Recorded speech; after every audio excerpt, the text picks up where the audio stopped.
अब मुझे घी खरीदने की ज़रूरत नहीं पड़ती क्योंकि घर में इतना ज़्यादा निकल आता है और क्योंकि मैं एक बार की मलाई से 2 बार घी निकालती हूँ। तो आप भी जानना चाहते हैं तो चलिए देखते हैं वीडियो। बहुत ही काम का वीडियो है, बहुत इंटरेस्टिंग है। तो वेलकम है आपका समर्स किचन में।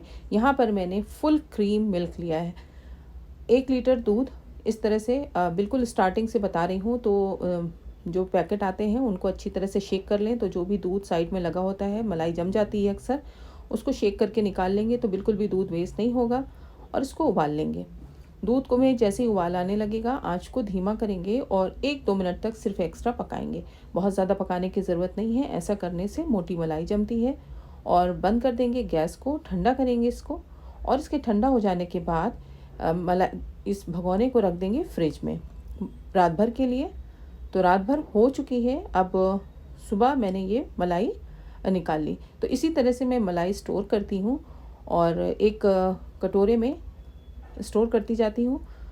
और 10-15 दिन बाद या जितनी भी हो गई, फिर उसके बाद घी निकाल लेती हूँ।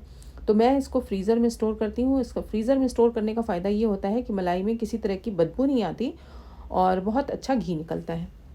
तो इस तरह से मैंने मलाई करीब ये होगी 15-20 दिन, एग्जैक्ट डेज तो मुझे याद नहीं है, इकट्ठा कर लिया। फ्रीज़र में जमा था तो मैंने 4-5 घंटे बाहर किया। फिर जब ये नॉर्मल हो गया तो एक बड़े भगोने में पलट लिया। तो इस तरह से 2 कटोरे इकट्ठे हुए, मैंने दोनों को पलट लिया है। और अब इसमें डालेंगे हम दही। तो दही 1 बड़ा चम्मच भर के डालेंगे, अच्छी तरह से मिला देंगे और ढक्कन लगा करके इसको पूरी रात या फिर 12-15 घंटे के लिए रख देंगे, जिससे कि दही सेट हो जाए।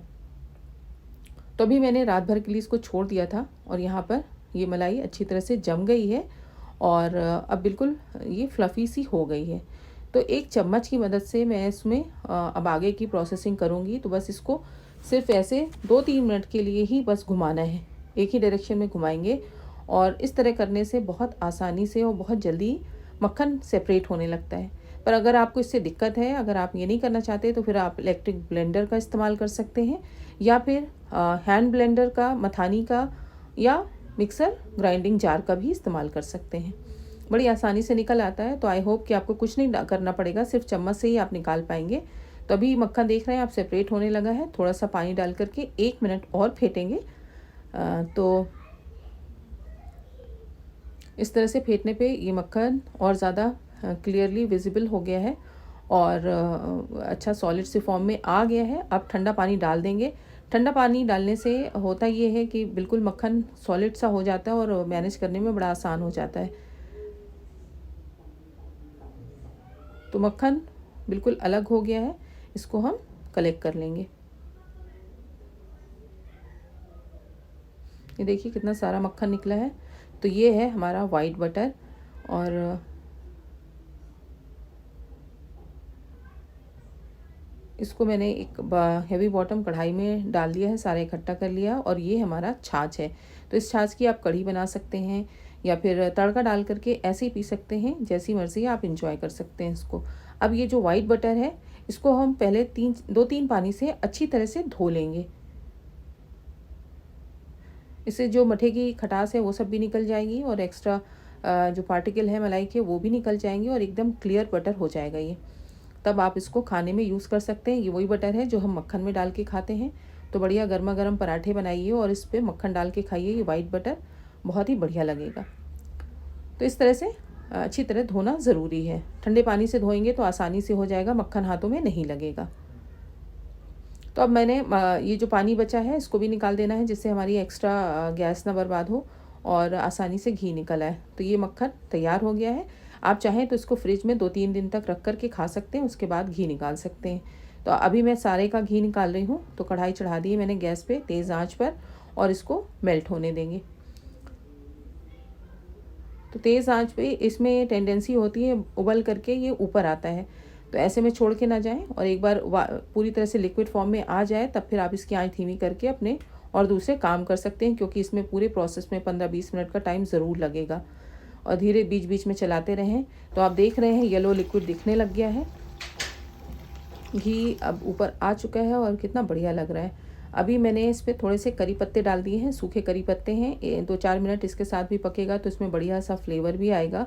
और इसको हम जब तक पकाएंगे जब तक कि नीचे वाला जो पार्ट है वो ब्राउन ना हो जाए। फिर उसके बाद ठंडा कर लेंगे थोड़ा, और इतना ठंडा करेंगे कि ये आसानी से छान सकें, जलने का डर ना रहे।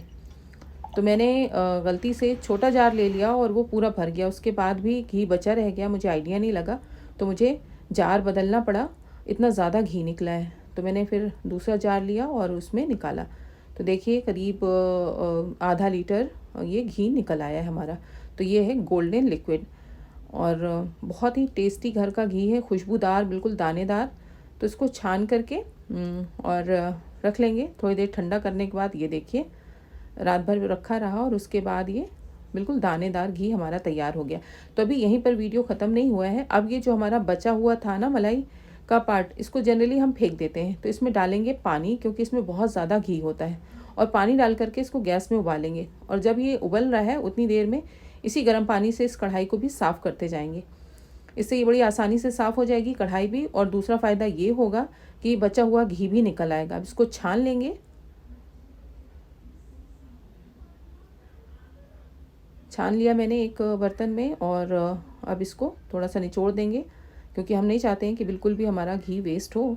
और अब इसको रख देंगे फ्रिज में जब तक कि ये सॉलिड नहीं बन जाता। तो आप 4-5 घंटे फ्रिज में इसको रखिए। थोड़ी देर बाद आप देखेंगे कि ऊपर वाला जो घी है वो सॉलिड फॉर्म में आ गया है। और इस तरह से चाकू की मदद से इसकी साइड मैंने छुड़ा दिए हैं, और ये देखिए कितना सारा घी हमारा निकल के आया है। और अगर हम उसको फेंक देते तो सब वेस्ट हो जाता। तो है ना कमाल की चीज़। तो ये ज़रूर करिएगा और मुझे बताइएगा आपका रिज़ल्ट कैसा रहा। और अब इस घी को आप जैसे मर्ज़ी वैसे इस्तेमाल कर सकते हैं, होता है। अब ये वाला तो बेकार हो गया, इसको फेंक दीजिए। इसको हम दोबारा से गर्म कर लेंगे। तो मैंने माइक्रोवेव कर लिया 1 मिनट के लिए, और मैं अब आपको इसको छान के दिखाती हूँ कि कितना घी निकला है। तो देखा आपने, थोड़ी सी प्लानिंग और प्रिपरेशन के साथ हमने कितनी सारी चीज़ें तैयार कर ली। वाइट बटर, घी और दोबारा घी, साथ में छाछ भी।